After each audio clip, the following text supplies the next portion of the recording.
Na kwa hali gani mtazamaji wa Mtepa Digital popote pale ulipo, kama ndo mara ya kwanza basi nikwambie hii ni Mtepa Digital, nikukumbushe kusubscribe kwa kubonyeza iko kitufe chekundu hapo YouTube ili uweze kuwa mwanafamilia yetu, uweze kupata notification mbalimbali au habari mbalimbali ambazo kila siku nakuwa nazirusha. Na leo moja kwa moja nipo maeneo ya Ilala, mtaa Sharifu Shamba, nipo na vijana wenzangu, nipo na Gen Z. Moja kwa moja tunaenda kuzungumzia kwa nini vijana wengi wanashindwa kutimiza malengo yao ama ndoto zao. Nipo na wageni wangu hapa. Habari za sasa hizi? Salama.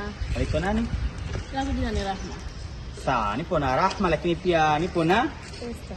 Nipo na Esther. Nipo na Esther na Rahma. Rahma ka utakapendeza zaidi. Sawa.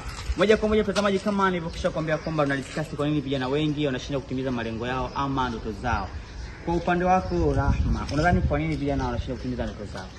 Kwa kuwa vijana wengi kwanza wamejihusisha na makundi. Kuna makundi rika ambayo hawana maana katika jamii. Ndio. Ambao wanajihusisha na ulevi, bangi na mambo yasiyofaa. Kama vile vijana wengi sasa hivi kwenye mitandao.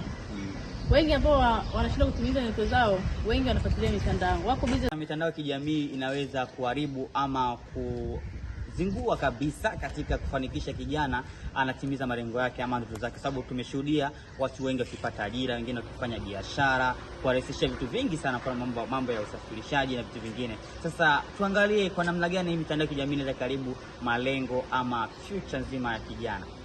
Habari yako? Salama. Unaitwa nani? Naitwa Mlinda Salim.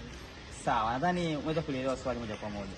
Kijana anakutazama pale, kwa namna gani endapo kutumia mitandao vibaya inaweza kumwathiri?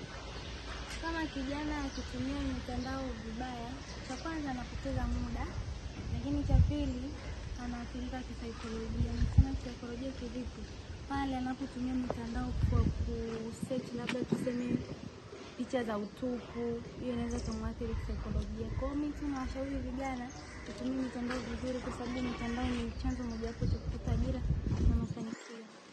Wow, safi sana. Anasema mitandao ya kijamii endapo kutumika vizuri ni chanzo mojawapo kizuri sana cha kuweza kupata mafanikio. Nikuulize mtazamaji, mtandao wako unautumia vipi? Je, unatumia katika kujijenga ama nawe pia upo katika kuipotosha kabisa? Ulikuwa nami naitwa Mtepa Presenter. Asante sana, nikukumbusha kusubscribe. Hii ni Mtepa Digital.